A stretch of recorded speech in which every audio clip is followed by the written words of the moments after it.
giving their whole life to Jesus and one another, it is not the gospel of Jesus Christ.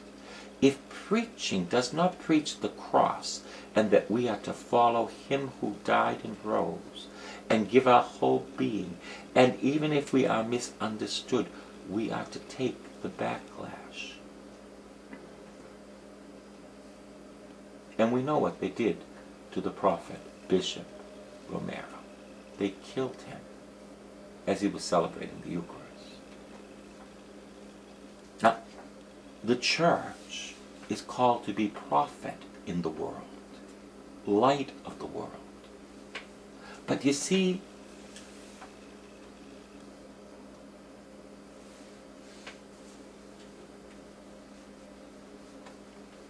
did you hear all that silence?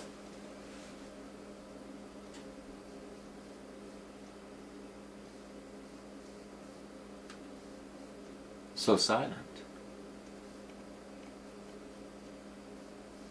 So silent.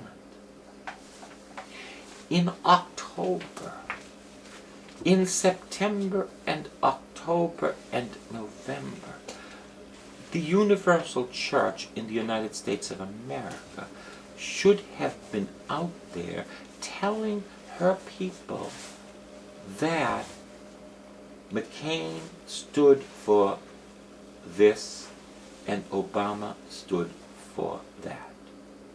McCain was not for abortion, and that Obama was, even for infanticide. But there was silence.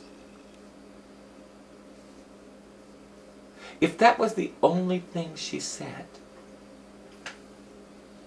at least she would be responsible for being the prophet in the world. As a matter of fact, the government gives us the right to say those things.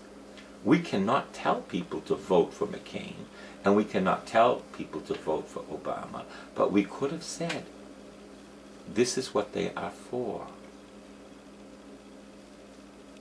Now you make a choice.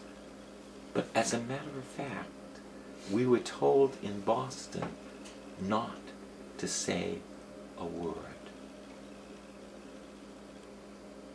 Fortunately, I did not read that directive, because I didn't read it. Isn't that good?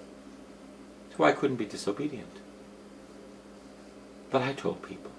Now, whether people voted for McCain or Obama is none of my business. It was my business as the light, a light, to tell them this is what one is for and this is what the other is for. That was my business. But you see, when you don't know who you are as a church, you know what you do?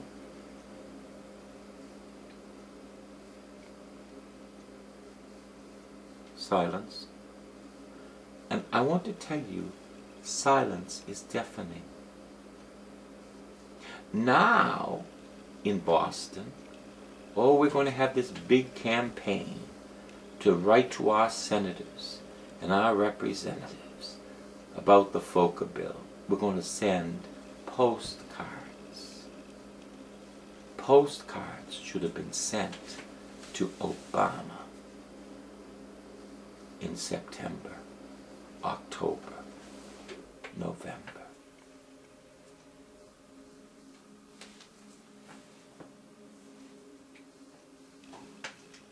But you see, absolute silence. Why? I'll tell you why.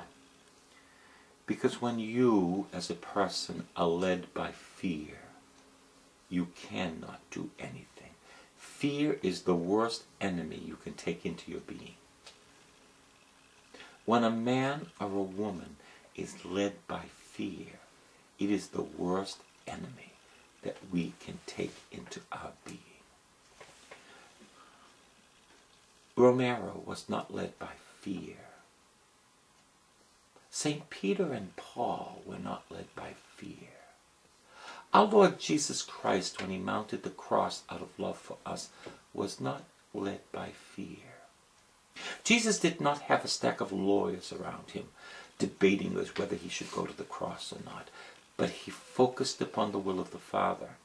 This is why I came into the world. This is why I was born. But you see, when you're led by fear, whatever the fear is, you too, me too, the fear of not having enough money, the fear of not having enough influence, the fear of not having enough whatever, the fear of what will people think about me. When you're led by fear, you're a captive. And so many people will never become who they are because they're led by fear. And they are tied up, and they are literally useless. The church in our day, at least in Boston, and in most of the archdioceses of the United States, are led by fear. What are we afraid of? Are we afraid that the liberal papers are going to hate us? No, they already hate us. So if you think the liberal papers are going to love you, you know what? They're never going to love us. So leave them alone. Are we afraid that the media will always portray us negatively as the church? Of course, they will. So you don't have to be afraid of it. You don't have to be afraid of it. They will always portray us as Neanderthal men, homophobes,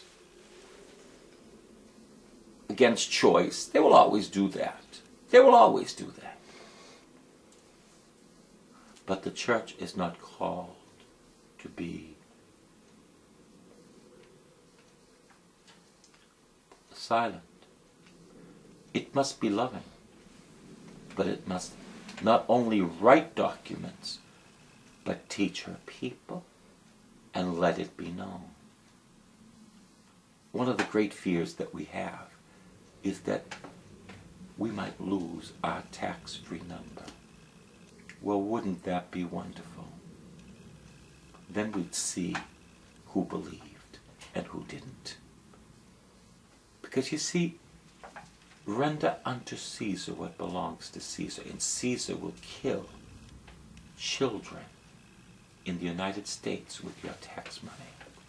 Caesar has joined the United Nations Family Planning Act, where Obama has